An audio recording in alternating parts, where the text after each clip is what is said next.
Okay, I'm not done yet. Afterward, Moses and Aaron went to Pharaoh and said, so they're back in Egypt now. Moses has returned to Egypt. Well, he actually did that in the previous chapter when he met the elders of Israel. Anyway, this is what the Lord, that's in all capital letters, Lord, the God of Israel says, let my people go, so they may hold a festival to me in the desert. Now, this is a very, again, this is something that we will pass over this and not realize how significant this statement is, because in our understanding, like, it's just okay. He just what Moses is making a huge address here to the Pharaoh. All right, if you've ever read, which I'm sure most people probably have not, but if you've ever read some of the accounts of Pharaoh in the actual Egyptian annals, you didn't talk to Pharaoh like this. You didn't go up to him and say, this is what God says, let my people go. Okay, that's not how you approached Pharaoh. So Pharaoh is being challenged here. Moses is coming up to Pharaoh. Moses and Aaron are coming up to Pharaoh and are giving him a very direct challenge from a power source greater than he. I remember, Pharaoh was God.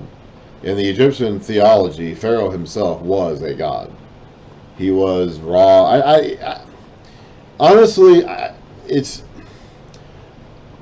Well, of course, you have to remember that over the course of time, Egypt's belief system altered and changed somewhat.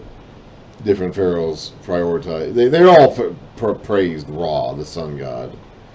They were also supposed to be a god called Horus. They were like, how do I say this?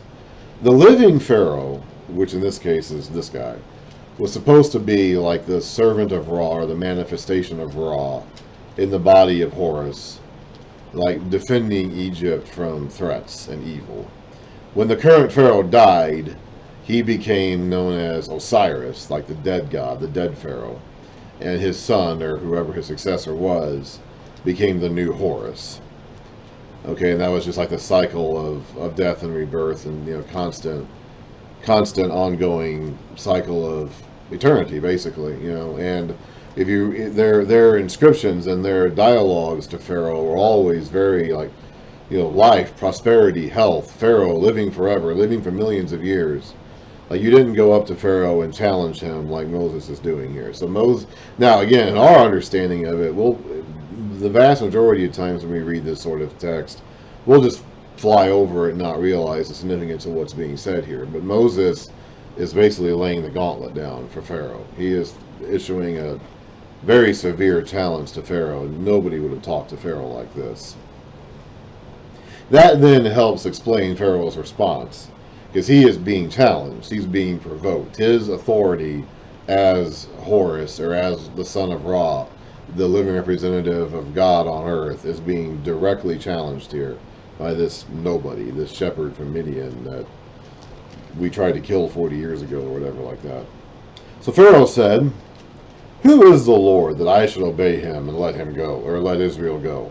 I do not know the Lord, and I will not let Israel go. Then they said, the God of the Hebrews has met with us. Now let us take a 3-day journey into the desert to offer sacrifices to the Lord our God. Or he may strike us with plagues or the sword. But the king of Egypt said, Moses and Aaron, why are you taking the people away from their labor? Get back to your work. That sounds like a Republican today, doesn't it? Get back to your work. Get back to work, people. You're supposed to work, damn it. Then Pharaoh said, look, the people of the land are now numerous, and you are stopping them from working. The same day, that same day, Pharaoh gave this order to the slave drivers and the foremen in charge of the people. You are no longer to supply the people with straw for making bricks. Let them go and gather their own straw. But require them to make the same number of bricks as before. Don't reduce their quota. They are lazy. That is why they are crying out, let us go and sacrifice to our God. Make the work harder for these men so they can keep working and pay no attention to their lies. And so he sounds like a good Republican today. He sounds like someone who'd fit right along in the party of Mitch McConnell and Donald Trump, doesn't he? I can't help it. I love tweaking people. Like I said before, I had no sacred cows. Okay, it's like I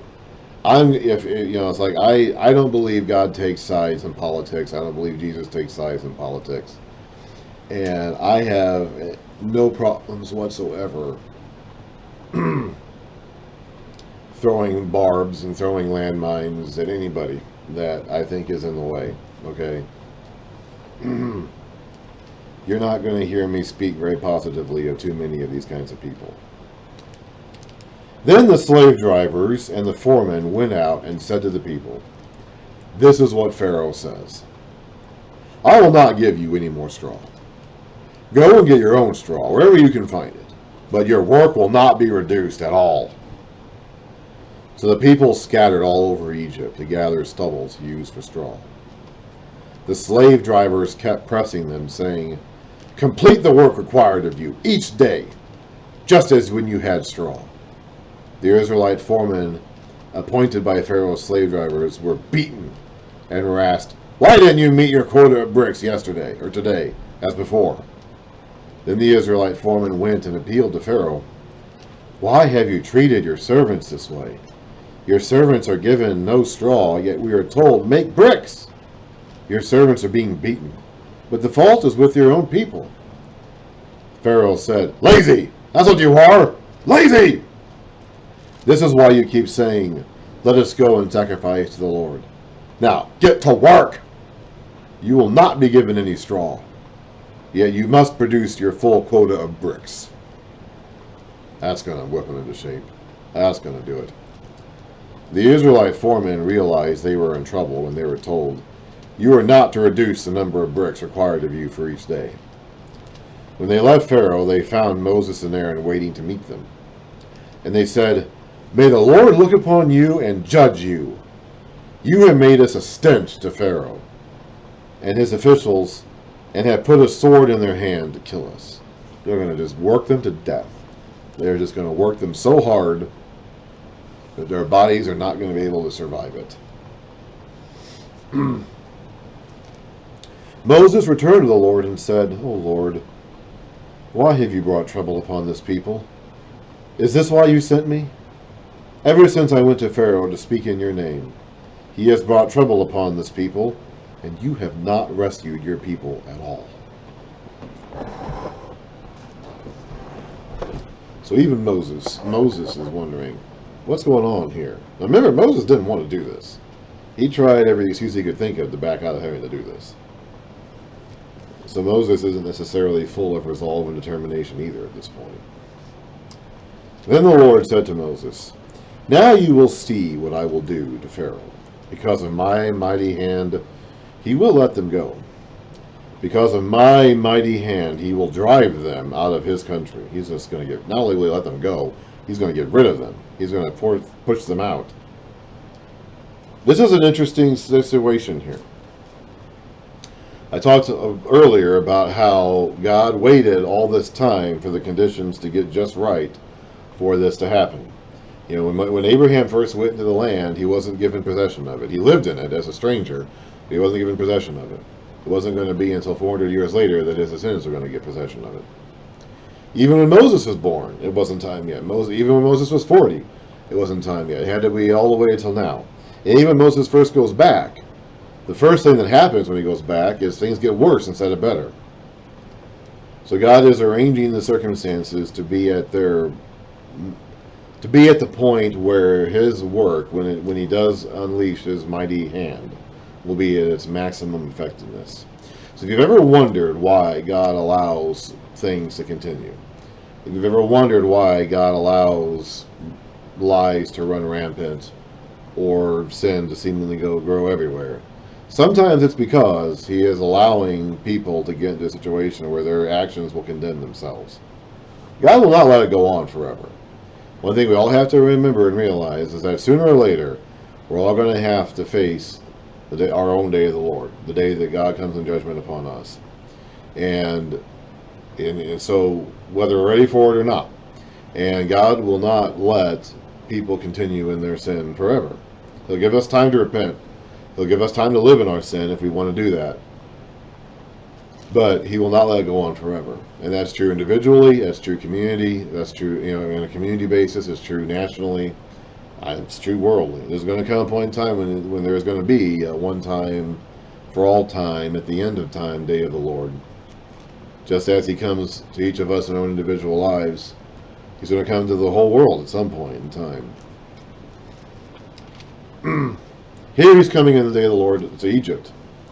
And for those conditions to be just right, things have to be at their absolute worst. So even when Moses first goes back there and makes his first request to God, things get worse instead of better. And God didn't tell Moses that was going to happen. So this is unexpected. Moses was not expecting that. The Israelites were not expecting that.